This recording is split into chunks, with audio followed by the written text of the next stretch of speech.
Guys and welcome back to the channel. तो आज का जो हमारा टॉपिक है वो है movement and shift of demand करो। तो हम डिमांड एनालिसिस भी पढ़ रहे हैं। डिमांड करो हमने ऑलरेडी खत्म किया है। तो हम अभी पढ़ेंगे कि डिमांड करो में कौन कौन सी मूवमेंट्स पॉसिबल है, जो कि है हमारी movement and shift of demand करो। ठीक है ना। यहाँ पे मैं आपको एक जनरली पहले एक रफ आइडिया दूंगा। उससे पहले स्टार्ट करने से पहले मैं बताऊंगा, देखो movement and shift of demand करो, अगर आपको ये समझ आ रहा है ना कि मूवमेंट हो रहा है एंड शिफ्ट हो रहा है किसका, डिमांड करो का, मतलब आपको पहली बात है कि डिमांड करो आता होना चाहिए। कि अगर आपको आता है डिमांड करो, अगर आपको डिमांड करो का ग्राफ पता है, अगर आपको टेबुलर फॉर्म पता है डिमांड करो का कैसा बनता है, तो उसके बाद ही हम मूवमेंट एंड शिफ्ट पे जा सकते हैं। अगर आपको अभी डिमांड करो नहीं पता तो प्लीज आप वीडियो कंटिन्यू ना कीजिए, मुझे आपके व्यू की जरूरत नहीं है, ना मुझे आपके पैसे आपसे पैसे कमाने का कोई शौक है। ठीक है ना। आप ये वीडियो अभी ही बंद कीजिए, आप जाके कहीं और जाके देखिए जहां पे आपको बेटर वे में समझाया जा सकता। मैं नहीं समझा सकता। फिर अगर आपको डिमांड करो नहीं पता तो मैं आपको डिमांड शिफ्ट एंड मूवमेंट नहीं समझा सकता। ठीक है ना। तो हम अगर अब कोई अगर देखना चाहेगा तो इसी प्लेलिस्ट में आपको वीडियो मिलेगी, तो वो वीडियो आप देखिए। तो उसके बाद डिमांड करो समझने के बाद, डिमांड का करो और डिमांड की टेबुलर फॉर्म वो सारी चीजें समझने के बाद आप मूवमेंट एंड शिफ्ट पे आइएगा और इस वीडियो को कंटिन्यू कीजिएगा आप। ठीक है ना। तो अब जिन्होंने देखा, इनको जिनको डिमांड करो के बारे में सारा कुछ पता है, तो मैं आपको अब स्टार्ट करता हूं movement and shift of demand करो। देखो डिमांड करो की बात कर रहा हूं मैं इधर पे। डिमांड करो का यूनिवर्सल लॉ है। डिमांड करो का मैंने आपको यूनिवर्सल लॉ बोला है कि डिमांड करो ऑलवेज डाउनवर्ड स्लोपिंग है। ठीक है ना। ये बात आपको दिमाग में बैठाना ही बैठाना है।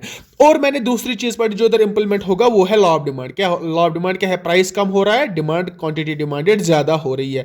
ये है हमारा लॉ ऑफ डिमांड, ये हमने पढ़ा। ये हमारा डिमांड करो, ये हमने पढ़ा। इन्हीं दो चीजों को मैं यहां पे अप्लाई करूंगा और मैं आपको शिफ्टिंग और मूवमेंट ऑफ डिमांड करो दिखाऊंगा। अब अगर मैं मूवमेंट और शिफ्ट की बात कर रहा हूं, ये मूवमेंट और शिफ्ट किसकी हो रही है? डिमांड करो की। तो मैं इधर पे एक बड़ा सा डिमांड करो आपके लिए बनाता हूं। मैं बताता हूं, अगर मेरा ये किसी एक पर्टिकुलर आइटम का डिमांड है, किसी एक पर्टिकुलर का आइटम का डिमांड है, अगर इसका डिमांड कम हो रहा है तो ये शिफ्ट करेगा। अभी मैं ये नहीं बता रहा हूं कि शिफ्ट कैसे करेगा, मैं आपको रफ आइडिया दे रहा हूं कि मैं पढ़ाना क्या वाला हूं। ठीक है ना। यहां पे अगर मेरी एक गिवन कमोडिटी है, इसकी डिमांड ये है। ठीक है ना। यहां पे ये स्लोप बना रहा है, ये ग्राफ दिखा रहा है, लेकिन अब उसकी डिमांड कम हो रही है। जब इसकी डिमांड कम हो रही है तो ये जो ग्राफ है ना, ये इधर शिफ्ट करेगी, इस तरह बनेगा। अब अगर इसकी डिमांड ज्यादा हो रही है तो ये ग्राफ इस तरह बनेगा कुछ। ठीक है ना। ये दूसरा ग्राफ इस तरह बनेगा कुछ। तो मेरा जो डिमांड था, जो मेरा डिमांड करो था, वो शिफ्ट होगा। Either it will shift downwards, either it will shift upwards. यही दो मूवमेंट्स पॉसिबल है। ठीक है ना। ये मूवमेंट नहीं है, यही दो शिफ्टिंग पॉसिबल है। अभी मैं शिफ्टिंग आपको बता रहा हूं, शिफ्ट कैसे हो रहा है। ठीक है ना। अभी मैं पूरा एक्सप्लेन नहीं कर रहा, मैंने बताया आपको, मैं रफ आइडिया दे रहा हूं। देखो अगर मेरा कोई मैं किसी एक चीज की डिमांड कर रहा हूं, वो डिमांड ये है। अगर इस चीज की डिमांड ज्यादा हो रही है, ठीक है ना, इस चीज की डिमांड ज्यादा हो रही है, तो मैं बताऊंगा कि ये शिफ्ट हो रहा है, ये डिमांड शिफ्ट हो रहा है, ऊपर की तरफ जा रहा है। अगर इस चीज एक पर्टिकुलर कमोडिटी की डिमांड अगर कम हो रही है, तो मैं बताऊंगा ये कंट्रैक्ट कर रहा है, ये लेफ्टवर्ड मूवमेंट, ये लेफ्टवर्ड शिफ्टिंग दिखा रहा है। अब ये सर क्या है? ये सारी चीजें आपको तो समझ आ नहीं रही होंगी। अब जिसको आया होगा तो वो तो गॉड गिफ्टेड है। मैं अब एक्सप्लेन करूंगा ये सारी चीजें। ठीक है ना। ये मैंने बताया शिफ्ट क्या होता है। अब अगर मैं मूवमेंट की बात करूंगा ना, मूवमेंट को अगर मैं इस तरह एक्सप्लेन करूंगा, अगर मेरी एक गिवन कोई भी कमोडिटी है, उसकी ग्राफ ही है, उसका डिमांड का ग्राफ ही है, लेकिन अब क्या हो रहा है, अब ये चेंज हो रहा है ऑन द लाइन। ये on the line from shift करा इधर से इधर, फ्रॉम शिफ्ट करा इधर से इधर, इसको बोलते हैं मूवमेंट। अगर ये शिफ्ट करेगा, पूरा ग्राफ ही शिफ्ट करेगा ऊपर या नीचे, इसको बोलते हैं शिफ्टिंग। अगर ये ऑन द ग्राफ मूवमेंट दिखाएगा फ्रॉम ऊपर या ऊपर से नीचे या नीचे से ऊपर, इसको हम बोलते हैं मूवमेंट। यही दो पॉइंट्स मैं आपको एक्सप्लेन करने वाला हूं। At the end of this video I guarantee कि आप ये खुद सारा अपने से ही बताएंगे। अभी आपको समझ नहीं आ रहा होगा, नो टेंशन एट ऑल, परेशानी लेने की जरूरत नहीं है। तो मैं स्टार्ट कर रहा हूं अपना लेक्चर। ठीक है ना। जो कि हमारा movement and shift of demand कर। तो आपको सिंपली अंडरस्टैंड कराने के लिए मैं क्या लिखूंगा, मैं दिखाऊंगा इधर पे डिमांड करो। ये हमारा डिमांड कर्व है। ठीक है ना। ये हमारा डिमांड कर्व है। डिमांड कर्व में मैंने क्या बोला, या तो आइदर मूवमेंट हो सकती है और या तो शिफ्टिंग हो सकती है। यही दो मूवमेंट्स पॉसिबल है और यही दो हमें पढ़ने भी है, यही दो एग्जाम में आते भी है। अब जो मूवमेंट होती है ना, पहले हम मूवमेंट पढ़ेंगे, साथ के साथ हम on the very same time हम शिफ्टिंग भी पढ़ेंगे। पहले हम मूवमेंट से स्टार्ट करते हैं। देखो क्या होता है, मसला इस तरह होता है कि जो मूवमेंट होती है ना डिमांड कर्व की, वो क्यों होती है? पहली बात है वो क्यों होती है, क्योंकि वो होती है प्राइस ऑफ जो गिवन कमोडिटी होगी वो चेंज होने की वजह से। सर वो क्या मतलब होता है? सारी टर्म्स में अच्छे से समझाऊंगा। ठीक है ना। देखो अगर मैं पहले में मुझे लिखने दो, मैं लिखूंगा कि जो मूवमेंट हो रही है डिमांड कर्व में, वो हो रही है due to change in price of a given commodity, ठीक है ना। ये क्या मतलब है सर? ये मतलब है कि अगर मेरे पास एक कोई गिवन कमोडिटी है, लाइक मैं कुछ भी मैं चाय खरीद रहा हूँ, ठीक है ना, मैं चाय खरीद रहा हूँ। अब इसका प्राइस अगर कम हो रहा है तो उसकी डिमांड ज्यादा होगी। अब अगर इसकी प्राइस ज्यादा हो रही है तो इसकी डिमांड कम होगी, applying the law of demand, ठीक है ना। मैंने इधर पे डिमांड का लॉ अप्लाई किया।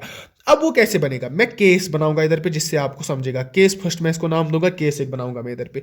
केस क्या बनाऊंगा मैं आपको इधर पे, अगर जस्ट अ सेकंड, इसके लिए मुझे कॉपी टर्न करनी पड़ेगी, मैं दिखाऊंगा आपको केस। मैं आपको केस एक दिखाऊंगा। मूवमेंट पढ़ रहे हैं, याद रखना, मूवमेंट हम पढ़ रहे हैं। मूवमेंट में आपको मैं एक केस दिखाऊंगा। केस फर्स्ट में दिखाऊंगा इस तरह। केस फर्स्ट में क्या बता रहा हूं? मैं बता रहा हूं प्राइस है हमारे पास और क्वांटिटी डिमांडेड है हमारे पास, क्योंकि हमें डिमांड ग्राफ बनाना है ना, डिमांड कर्व बनाना है, तो वो तो प्राइस और क्वांटिटी डिमांडेड से ही बनता है। तो यही तो आपको ये पिछले वीडियोस में मैंने समझाया, ठीक है ना। प्राइस, अब अगर मैं प्राइस की बात कर रहा हूँ, प्राइस वेरी हो रहा है फ्रॉम 10 to 20, ठीक है ना। पहला प्राइस 10 है, दूसरा प्राइस 20 है। अब आप मुझे बताइए कि जब हम लॉ ऑफ डिमांड इस पे अप्लाई करेंगे, प्राइस कम है, प्राइस ज्यादा हो रहा है, मतलब प्राइस बढ़ रहा है। आप मुझे बता सकते हैं कि डिमांड के पे क्या फर्क पड़ेगा? हाँ सर, क्या बता सकते हैं? लाइक अगर मेरा डिमांड 100 है तो मेरा डिमांड अब कितना होगा? 50, क्योंकि प्राइस यहां से इंक्रीज हो रहा है, डिमांड यहां से कम हो रही है, that is law of demand, ठीक है ना। अब ये एक मेरा टेबुलर फॉर्म है, ये मेरे मूवमेंट का टेबुलर फॉर्म है। मैं इसको कन्वर्ट करूंगा इनटू ग्राफिकल फॉर्म और आपको समझ आएगा अच्छी तरह, ठीक है ना।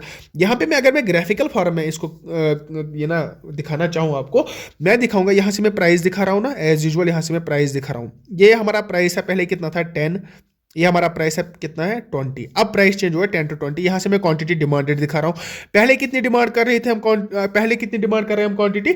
यहाँ पे हमें 100 नहीं लिखना है, पहले कम से ज्यादा हम जाएंगे ना, 50 और 100। ये है हमारी क्वांटिटी डिमांडेड। अब मसला किस तरह बनता है? देखो, ये हमारी एक्स एक्सिस है, ये हमारी वाई एक्सिस है। यहाँ पे क्या मसला बनता है? जब हमारी प्राइस 10 थी, हमारी क्वांटिटी डिमांडेड 100 थी, तो मैं इस तरह दिखा सकता हूँ, इस तरह ग्राफ इस तरह बनेगा, ठीक है ना। हाँ, इस तरह बन गया। और जब हमारी प्राइस 20 थी, जब हमारी प्राइस 20 थी तो मेरी डिमांड थी 50, तो मैं इधर पे इस तरह दिखा सकता हूं सर। हाँ, दिखा सकता हूं। ये क्या बन गया हमारा? ये हमारा बन गया एक डिमांड करो, ठीक है ना। ये हमारा बन गया एक डिमांड करो, ठीक है। तो ये जो ग्राफ है ना इधर पे, ये हमारा डाउनवर्ड स्लोपिंग है सर। हाँ, डाउनवर्ड स्लोपिंग, ठीक है ना। अब ये ग्राफ जो है डाउनवर्ड स्लोपिंग है, क्योंकि हमें पता है कि डिमांड का ग्राफ हमेशा डाउनवर्ड स्लोपिंग होता है। लेकिन अगर मैं इधर पे ये पॉइंट ए रखूं और ये पॉइंट बी रखूं, ठीक है ना, पहले मेरी डिमांड इतनी थी, है कि नहीं? 10 रुपीज पे मेरी 100 डिमांड थी, 20 रुपीज पे मेरी 50 डिमांड हो गई। अब मैं बता सकता हूं कि डिमांड मूव कर गया from point A to point B. जो ग्राफ है वो मूव कर गया। ये इमेज दिखा नहीं सकता ना इधर पे, ये ग्राफ बना के इस पे मैं क्या दिखाऊं? मैं बस आपको समझा सकता हूं कि पहले पॉइंट ए पे मेरी डिमांड थी, लेकिन मेरी डिमांड पॉइंट ए से पॉइंट बी तक चली गई। बता सकता हूं? हाँ सर, आप बता सकते हैं। तो मैं बता सकता हूं from A demand shifted upwards to the point B, that is upward movement, है कि नहीं? अब ए इधर है, अब डिमांड शिफ्ट हो गई इधर पे, तो ये क्या दिखाएगा? Upward movement, upward movement. और अगर यहां पे डिमांड होता और मेरा दूसरा जो डिमांड थी, मेरी डिमांड चली जाती नीचे, तो मैं बताता डाउनवर्ड शिफ्ट। अगर मैं दिखाऊंगा आपको, ठीक है ना। मैं केस सेकंड लिखूंगा इधर पे। केस सेकंड में मैं इसका उल्टा लिखूंगा। मैं लिखूंगा प्राइस एंड मेरे पास क्वांटिटी डिमांडेड है। एक तो प्राइस है मेरे पास, दूसरा है मेरे पास क्वांटिटी डिमांडेड। प्राइस में लिखूंगा, पहले 20 था, फिर 10 आ गया, ठीक है ना। प्राइस अब कम हो रहा है, डिमांड क्या होगी मेरे भाई? इंक्रीज होगी, ठीक है ना। कितनी इंक्रीज होगी? मैं बताऊंगा कि अगर मेरे पास पहले मैं 20 पे 50 डिमांड कर रहा था, 20 रुपीज में 50 डिमांड कर रहा था, अब जब प्राइस ड्रॉप होकर 10 आ गया, मैं डिमांड अपनी बढ़ाऊंगा, क्योंकि ये लॉ ऑफ डिमांड बोलता है, ठीक है ना। मैं डिमांड कितनी करूंगा? अब 100 करूंगा, ठीक है ना। अगर मैं इसका एक ग्राफ बनाऊं इधर पे, इसका ग्राफ इस तरह बनेगा, ठीक है। देखो, यहाँ पे प्राइस 10, यहाँ पे प्राइस 20, यहाँ पे डिमांड 50, यहाँ पे डिमांड 100, को क्यूडी इधर पे प्राइस, ठीक है ना। बनाइए आप ग्राफ। 20 प्राइस है, डिमांड 50 है, 20 प्राइस है, डिमांड 50 है, ठीक है ना। यहाँ पहले मेरा ये ग्राफ बन गया, ठीक है ना। आई एम सॉरी, इधर पे थोड़ा बनाना चाहिए था, ठीक है। यहाँ पे पहला पॉइंट मेरा ये बन गया ए, और ये होगा मेरा 50, ठीक है ना। प्राइस 20 है, क्वांटिटी डिमांड 50 है, ग्राफ मेरा इधर पे पॉइंट ए बन गया। अब प्राइस ड्रॉप हो गया, दूसरा पॉइंट जो बन गया वो कहां बनेगा? 10 हमारी प्राइस है, क्वांटिटी डिमांडेड कितनी है? 100। में इधर पे दिखाऊंगा इस तरह, ठीक है। मैं इधर पे दिखाऊंगा इस तरह। ग्राफ तो एज यूजुअल डाउनवर्ड स्लोपिंग ही होगा, ग्राफ डाउनवर्ड स्लोपिंग ही होगा। लेकिन आप इधर पे बता सकते हैं मुझे शिफ्ट कहां, मूवमेंट कहां से कहां हो गई? ए से बी हो गई कि बी से हो गई? सर, ए से बी हो गई। कैसे हो गई ए से बी? क्योंकि मेरी डिमांड पहले कितनी थी? यहाँ पे 50 थी, प्राइस 20 था, डिमांड 50 थी, मेरी डिमांड ये थी, मान के चलो ये नहीं था। अब शिफ्ट, अब मूवमेंट हो गई, अब प्राइस जब चेंज हो गई, पहली बात यही है ना, प्राइस चेंज हो गई, यहां पे मैं प्राइस ही चेंज कर रहा हूं ना, प्राइस चेंज हो गई तो मेरा एक दूसरा पॉइंट बन गया इधर पे, जो अब मेरी नेक्स्ट डिमांड बन गई। पहले तो मेरी डिमांड इस पॉइंट पे थी, अब मेरी डिमांड शिफ्ट नहीं, मूव हो गई। मूव कहां से हो गई? ए टू बी, मतलब मूव डाउनवर्ड हो गई कि अपवर्ड? सर डाउनवर्ड मूवमेंट हो गई कि नहीं? आपको दिखाया मैंने, यही होता है ना मूवमेंट, इसी को हम बोलते हैं movement, movement of demand. Movement of demand हो गई। अब हमने दो एस्पेक्ट समझे कैसे हो गई, या तो डाउनवर्ड मूवमेंट होगी या तो अपवर्ड मूवमेंट होगी। डाउनवर्ड मूवमेंट कब होती है? डाउनवर्ड मूवमेंट कब होती है? जब प्राइसेस इंक्रीज होते हैं। अपवर्ड मूवमेंट कब होती है? जब आई एम सॉरी, ये अपवर्ड मूवमेंट कब होती है? जब प्राइसेस इंक्रीज होते हैं। और डाउनवर्ड मूवमेंट कब होती है? जब प्राइसेस डिक्रीज होती है। ये बात हमने अच्छे से समझी? हाँ सर हमने समझी। अब आप मुझे एक बात बताइए, क्या मैं इधर पे बता सकता हूं, क्या मैं इधर पे बता सकता हूं मेरी डिमांड पहले क्या थी? मेरी डिमांड पहले ए थी, इधर पे इस पॉइंट पे मेरी डिमांड ए थी, क्योंकि 10 रुपीज पे मैं 100 डिमांड कर रहा था। अब जब प्राइस बढ़ गया तो 20 प्राइस बढ़ गया, मैंने 50 डिमांड की। मैंने क्या किया? मैं 50 से 100 से 50 पे आ गया। मैं पहले 100 डिमांड कर रहा था। कब मैं 100 डिमांड कर रहा था? जब मेरी प्राइस यहाँ पे 10 थी। लेकिन अब प्राइस चेंज हो गया 20, तो मैंने डिमांड कम की है कि नहीं? मैंने डिमांड कम की। तो इधर पे आप बता सकते हैं कि मैं डिमांड को कम कर रहा हूं, डिमांड को कम कर रहा हूं, या आप बता सकते हैं कि डिमांड को कंट्रैक्ट कर रहा हूं, डिमांड को कंट्रैक्ट कर रहा हूं। ये क्वेश्चन पूछा गया है कि डिमांड कंट्रैक्शन कब होता है। तो अब आप बता सकते हैं कि जब मूवमेंट अपवर्ड मूवमेंट होगी, from point A to point be upward movement दिखा रहा है। ये जरूरी नहीं है कि पॉइंट ए यही है पॉइंट बी यही है, मैं इसको भी ए इसको भी बी दिखा सकता हूं, ठीक है ना। आप बस इतना याद रखिए कि एक ग्राफ पे डिमांड कर्व पे ही, on the very curve of the demand, ठीक है ना, उसी पे मैं दिखा रहा हूं कि शिफ्ट कैसे होते हैं पॉइंट्स। पहले मेरी डिमांड ये थी, अब ये मेरी डिमांड चेंज होकर मेरी डिमांड ये बन गई, ठीक है ना। अब जब ये इसका मतलब क्या है कि मैं इधर पे 100 डिमांड कर रहा था, इधर पे मैं 50 ही डिमांड कर रहा हूं। इसका मेन रीजन क्या है कि मेरी प्राइसेस इधर पे इंक्रीज हो गई। अब जब प्राइसेस इंक्रीज हो गई, मैं डिमांड कम कर रहा हूं, उस डिमांड कम करने की वजह करने को हम बोलते हैं कि कंट्रैक्शन हो गया, ठीक है ना। हम कंट्रैक्शन कर रहे हैं डिमांड में, ठीक है ना। अब ये मूवमेंट आपको समझ आ गई, इट इज क्लियर कि अपवर्ड मूवमेंट मैंने आपको समझाया। डाउनवर्ड मूवमेंट आप अब रिलेट कर सकते हैं। कैसे रिलेट कर सकते हैं? कि पहले मेरी प्राइस 20 थी, मैं 50 ही डिमांड कर रहा था। अब प्राइस कम हो गई है 10, तो मैं 100 डिमांड कर रहा हूं। तो मैं क्या क्या इधर पे देख रहा हूं? मैं इधर पे देख रहा हूं कि मैं एक्सपेंड कर रहा हूं, मैं अपनी डिमांड बढ़ा रहा हूं, 50 से 100 जा रहा हूं। मैं समझ आ रहा है ना आपको? मैं 50 से 100 जा रहा हूं, मतलब मैं अपनी डिमांड ज्यादा कर रहा हूं, मतलब मैं एक्सपेंशन इन डिमांड कर रहा हूं। आई होप आपको ये दोनों चीजें समझ आ गई होंगी, और इसी के साथ हमारा मूवमेंट खत्म होता है। अब कुछ इंपॉर्टेंट पॉइंट्स इस मूवमेंट के बारे में। इस मूवमेंट के बारे में पहला इंपॉर्टेंट पॉइंट क्या है कि ये जो इसमें प्राइस है ना, प्राइस वेरी करता है, प्राइस वेरी करता है, ठीक है ना। अगर आपको याद होगा, हमने डिटरमिनेंट्स ऑफ डिमांड पढ़े थे। डिटरमिनेंट्स ऑफ डिमांड आपको याद है? अगर मैं उनकी बात करूंगा, एक तो डिटरमिनेंट ऑफ डिमांड था price of a given commodity, price of related goods, income of the consumer, expectations and preferences, और वो टेस्ट प्रेफरेंसेस थी, पॉपुलेशन थी, सीजन्स थे, जो भी था। मैं बता रहा हूं खाली ये मूवमेंट तब होती है जब हमारी प्राइस चेंज होती है। मैंने खाली डिटरमिनेंट्स कितने हैं मेरे पास ऑलमोस्ट 10 डिटरमिनेंट्स है। मैं खाली एक डिटरमिनेंट की बात कर रहा हूं, वो है प्राइस चेंज। बाकी जो 9 डिटरमिनेंट्स है ना, उनको मैं इंक्लूड ही नहीं कर रहा हूं, वो कांस्टेंट है, उनको उनके साथ में छेड़ ही ना। क्या मैंने इधर पे कहीं पे ग्राफ पे दिखाया आपको कि टेस्ट मुझे कैसा दिखा? टेस्ट की वजह से डिमांड कम होगी। मैंने डिमांड को मैंने कम भी किया, मैंने डिमांड को ज्यादा भी किया, ठीक है ना। दोनों एस्पेक्ट्स मैंने दिखाए, मैंने डिमांड को कम भी किया, मैंने डिमांड को ज्यादा भी किया। लेकिन किस एस्पेक्ट के पे? प्राइस के एस्पेक्ट पे, कि प्राइस कम हो रहा है, डिमांड ज्यादा हो रही है, प्राइस ज्यादा हो रहा है, डिमांड कम हो रही है। मैंने टेस्ट के बारे में बात नहीं की, मैंने रिलेटेड गुड्स के बारे में बात नहीं की। तो इसका मतलब यह है कि जब मूवमेंट होगी ना, जब एक मूवमेंट होगी एक ग्राफ में, वो एक ही प्रोडक्ट की होगी। वो क्या मतलब होता है, मैं इधर पे आपको थोड़ा सा एक्सप्लेन करने की ट्राई करता हूं कि क्या मतलब है मेरा इस बात का। इंपॉर्टेंट पॉइंट है। मेरा मतलब है कि अगर प्राइस ज्यादा हो रही है, डिमांड कम कर रहा हूं। अगर अब प्राइस कम हो रही है, मैं डिमांड ज्यादा कर रहा हूं, लेकिन किसी एक पर्टिकुलर कमोडिटी की। मैं रिलेटेड गुड्स की बात नहीं कर रहा। मैंने इधर पे चाय कॉफी नहीं बताई, मैंने पेप्सी कोका कोला नहीं बताया, मैंने बस एक ही क्वांटिटी की बात मैं कर रहा हूं। आई होप आपको चीजें समझ आ रही होंगी। ये अगर आपको समझ आ रहा है ठीक है, नहीं आ रहा है कोई मसला नहीं। इधर पे ये पॉइंट्स इंपॉर्टेंट है, ये वाला मूवमेंट इंपॉर्टेंट है कि मूवमेंट शिफ्ट कैसे, मूवमेंट अपवर्ड्स कैसे होता है, मूवमेंट डाउनवर्ड्स कैसे होता है, ये चीजें आपको समझनी जरूरी है। और अगर ये आपको समझ आ रहा है तो it is well and good. तो आगे हम मूव करते हैं अपने शिफ्टिंग पे, ठीक है ना। इधर पे आपको ये वाला पोर्शन समझ आ गया? हाँ सर आ गया, इसको टिक मार्क कर दो। हम आएंगे अपने शिफ्टिंग पे के ग्राफ शिफ्ट कैसे होता है। शिफ्टिंग में मैं ग्राफ शिफ्टिंग के बारे में मैं पहला ही पॉइंट में बताना चाहूंगा कि जो हमारी पहले मूवमेंट के बारे में लास्ट पॉइंट जो मैंने बताया था आपको अभी कि ये खाली जो डिटरमिनेंट है ना, पहला डिटरमिनेंट पे काम करता है, कौन सा, price of a given commodity. लेकिन अब जो ये शिफ्ट है ना, शिफ्ट एक्सक्लूड करता है price of a given, price मैं लिखूंगा इधर पे, price of given commodity, given commodity. आप एक काम कीजिए, नोट्स मैंने प्रोवाइड की है वो आप पहले निकालिए, वहां पे आप डिटरमिनेंट्स ऑफ डिमांड पढ़िए कितने हैं, 10 डिटरमिनेंट्स ऑफ डिमांड मैंने पढ़ा है।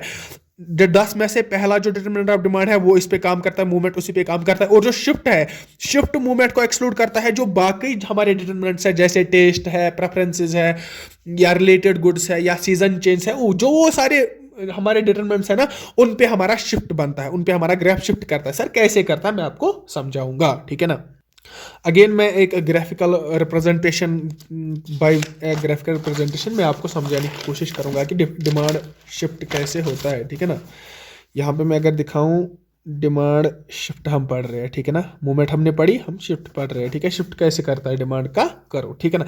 कैसे करता है, मैं केस 1 लूंगा, केस 1, केस 2 में लूंगा मैं, क्योंकि मुझे बहुत अपवर्ड, ये जो हमारी लेफ्ट वर्ड शिफ्ट है और राइट वर्ड शिफ्ट दोनों दिखाने हैं, इसके लिए मुझे 2 केसेस बनाने जरूरी है आपको समझाने के लिए। पहले हम केस फर्स्ट अंडरस्टैंड करते हैं अच्छी तरीके से। देखो मैंने बताया, पहली बात जो मैंने बताई कि change in demand because of other factors, ये है डिमांड शिफ्ट। डिमांड शिफ्ट क्यों होता है, अगर किसी को लिखना है change in demand because of other factors other than the price of the given commodity, यही तो मैं बता रहा हूं ना कि प्राइस ऑफ गिवन कमोडिटी मैं नहीं बता रहा, मैं उसकी बात, उस डिटरमिनेंट की बात नहीं कर रहा हूं, मैं बाकी डिटरमिनेंट्स की बात कर रहा हूं। अब अगर मैं प्राइस की बात नहीं कर रहा हूं ना, तो पहली बात यह है कि प्राइस कांस्टेंट होगा। प्राइस को मैं नहीं छेड़ रहा, मैं टेस्ट के बेस पे बता रहा हूं। लाइक मेरे पास दो कैंडीज है, एक ये कैंडी है, दूसरा ये कैंडी है। अब मैं इसको प्राइस के बिहाफ पे डिटरमाइन नहीं करता, मैं इसकी डिमांड नहीं बताता कि इसका प्राइस 5 रुपए है, इसका प्राइस 2 रुपए है, मैं इस पे जाऊंगा। मैं ये बात नहीं कर रहा, क्योंकि मैं प्राइस की बात ही नहीं कर रहा हूं, क्योंकि मैं डिटरमिनेंट जो प्राइस है हमारा उसकी बात ही नहीं कर रहा हूं। मैं अभी टेस्ट की बात कर रहा हूं, एग्जाम्पल, क्योंकि मुझे कोई भी डिटरमिनेंट लेना है out of the other 10 determinants, exclude मुझे खाली प्राइस करना है। बाकी जो भी सीजन के हिसाब से आप प्रेफरेंस दो, आप टेस्ट के हिसाब से प्रेफरेंस दो, या कोई भी और एक डिटरमिनेंट आप चूज कर सकते हैं। मैं इधर पे डिटरमिनेंट चूज करूंगा, लाइक मैं टेस्ट के बेस पे एक डिमांड करो बनाऊंगा, ठीक है ना। डिमांड करो क्या, अब अगर इसकी प्राइस 10 रुपीज है, इसकी प्राइस भी 10 रुपीज है, प्राइस कांस्टेंट है, मुझे इससे कोई फर्क नहीं पड़ता। लेकिन मेरी प्रेफरेंसेस है कि मुझे बी में अच्छा खासा टेस्ट आता है, ठीक है ना।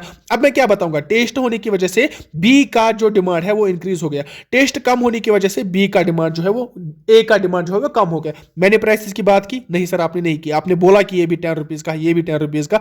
मैं बी ले रहा हूं खाली इस वजह से क्योंकि इसका टेस्ट अच्छा है, मतलब कि मैं अदर फैक्टर्स इंक्लूड कर रहा हूं। तो मैं पहली बात लिखूंगा इधर पे कि ये जो डिमांड शिफ्ट है ना, वो ये किससे बनता है, चेंज इन डिमांड कर्व किससे होता है। ये डिमांड शिफ्ट जो होता है ना, ये चेंज इन डिमांड कर्व ही होता है ना। वो क्यों होता है, बिकॉज ऑफ अदर फैक्टर्स। इधर पे मैं अदर फैक्टर्स लिखूंगा, अदर फैक्टर्स, एंड इधर पे प्राइस में एक्सक्लूड कर रहा हूं, प्राइस की मैं बात ही नहीं कर रहा, ठीक है ना। अब इसी से मैं एक केस बनाऊंगा, अब मैं एक केस बनाऊंगा, प्राइस और क्वांटिटी डिमांडेड।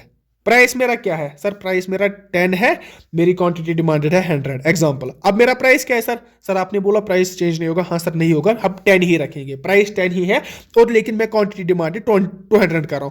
पहले मुझे किसी एक चीज में टेस्ट आ रहा था, ठीक ठाक टेस्ट आ रहा था, मैं 100 डिमांड कर रहा था। अब मुझे उसी एक कैंडी में टेस्ट ज्यादा आ रहा है, अब मैं 200 डिमांड कर रहा हूं, ठीक है ना। अब मैंने डिमांड इंक्रीज की, लेकिन क्यों की इंक्रीज, क्योंकि मुझे टेस्ट ज्यादा आ रहा है, प्राइस तो मैंने छोड़ दिया, वो तो सर आप रहने ही दीजिए, ठीक है ना। अब टेस्ट की वजह से इधर से मैं टेस्ट दिखाऊंगा आपको, मेरी डिमांड चेंज हो गई। आई एम सॉरी, मैं थोड़ा सा बीमार हूं। अब टेस्ट की वजह से मेरी डिमांड चेंज हो गई। अब मैं अगर आपको इधर पे इसका ग्राफ बना के दिखाऊं, ये हमारा, ये आप मान को चलो 5, 10, 15 प्राइस है हमारा, ये हमारा क्वांटिटी डिमांडेड। क्वांटिटी डिमांडेड क्या क्या चेंज हो रहा है, 100 से हो रहा है सर, 200 हो रहा है, ठीक है, इतना है हम लिखेंगे। अगर 300 भी लिखता मैंने तो इधर पे मैं एक्सटेंड करता और 300 लिखता। अब मैं ग्राफ बना रहा हूं। I am sorry. तो मैं इधर पे क्या दिखाना चाहता हूं आपको कि प्राइस 10 है, क्वांटिटी डिमांडेड कितनी है, प्राइस मेरी 10 है भाई, इधर है, ये है प्राइस 10 है, क्वांटिटी डिमांडेड सर 100। इधर पे मैं एक ग्राफ दिखाऊंगा, ठीक है ना, ये मैं इधर पे एक ग्राफ दिखाऊंगा। अब ये बन गया हमारा पहला जो, देखो जैसे सेकंड, मैंने क्या बताया, मैं क्या बता रहा था कि अगर मेरी प्राइस 10 है, मेरी क्वांटिटी डिमांडेड 100 है, मैंने ये ग्राफ बना दिया। तो अब आप मुझे बता सकते हैं, पहली बात तो यह है कि मैं पहले दूसरा पॉइंट भी प्लॉट करूंगा, ठीक है ना। दूसरा पॉइंट मैं कैसे प्लॉट करूंगा, प्राइस अगेन 10 है क्योंकि कांस्टेंट प्राइस रहेगा, तो ठीक है। प्राइस 10 है, क्वांटिटी डिमांडेड सर 200 को, ये इधर पे लिखा है क्वांटिटी डिमांडेड 200, तो मैं इधर पे लिखूंगा इस तरह पे एक पॉइंट इधर पे और बनेगा, ठीक है ना। ये हमारा पॉइंट ए बन गया, हमारा पॉइंट बी बन गया, ठीक है ना। अब क्या आप मुझे बता सकते हैं, ये जो मूवमेंट हो रही है, डिमांड ए से बी जा रही है, लेकिन ये डिमांड मैं कर्व बना सकता हूं, डिमांड का कर्व जो मैंने बताया इस तरह है, डाउनवर्ड स्लोपिंग। मैं इधर पे डाउनवर्ड स्लोपिंग दिखा सकता हूं, हाँ सर मैं दिखाऊंगा। कैसे दिखाऊंगा, मैं इधर पे ये एक कर्व बनाऊंगा, इधर पे ये दूसरा कर्व बनाऊंगा। अब मैंने कर्व ए बनाया, कर्व बी बनाया। कर्व ए कब बनाया मैंने, मैं जब मेरी क्वांटिटी डिमांड 100 थी। कर्व बी कब मैंने बनाया, जब मेरी क्वांटिटी डिमांड 200 थी। तो मैं बता सकता हूं कि पहला मेरा कर्व इधर पे था, अब मेरा कर्व पूरा अपवर्ड चला गया, मेरा कर्व पूरा राइट वर्ड इधर में लिखूंगा, अच्छा रहेगा बोलना, ठीक है ना। मेरा कर्व राइट वर्ड चला गया, जो मेरा कर्व है ना, कर्व ही चेंज हो गया। मूवमेंट में क्या होता था कि खाली पॉइंट्स चेंज होते थे, क्योंकि स्लोप तो स्लोप पे ही पॉइंट्स आते थे, इधर स्लोप पे पॉइंट्स नहीं आते, इधर स्लोप के बाहर पॉइंट्स आते। अब जहां पे पॉइंट आएगा उधर पे मुझे ग्राफ डालना है। अब ए पे भी एक ग्राफ बनेगा, बी पे भी एक ग्राफ बनेगा। दोनों जो कर्व है ना, ये कर्व दोनों किसके हैं, डिमांड के कर्व। अब डिमांड का कर्व पहले इधर पे था, अब राइट वर्ड शिफ्ट हो गया और डिमांड का कर्व इधर पे बन गया, ठीक है ना। ये हमारा बन गया दूसरा कर्व। अब मुझे इससे समझ क्या आता है, इसे मुझे क्या समझ आता है मुझे बताएं। इससे सर मुझे ये समझ आ रहा है कि जब भी राइट वर्ड शिफ्ट करेगा, जब भी कर्व राइट वर्ड शिफ्ट करेगा, तो वहां पे डिमांड ज्यादा होगी। क्यों, ये पहले शिफ्ट इधर पे डिमांड कर्व इधर पे था, तो मेरी क्वांटिटी डिमांड 100 थी। अब किसी भी टेस्ट की वजह से मेरी डिमांड बढ़ गई। अब अगर मुझे उसका ग्राफ दिखाना होगा, मैं इस तरह दिखाऊंगा कि इधर पे मेरी दूसरा कर्व बन गया, डिमांड कर्व वो शिफ्ट हो गया। पहला डिमांड कर्व ए था, दूसरा डिमांड कर्व बी बन गया। अभी ए टू बी शिफ्ट हो गया। अभी मुंह तो नहीं कर गया ना, अभी इधर से इधर तो नहीं गया ना, इधर से उधर तो नहीं गया ना, नहीं कहीं नहीं गया सर, ये इधर से पूरा का पूरा शिफ्ट हो गया।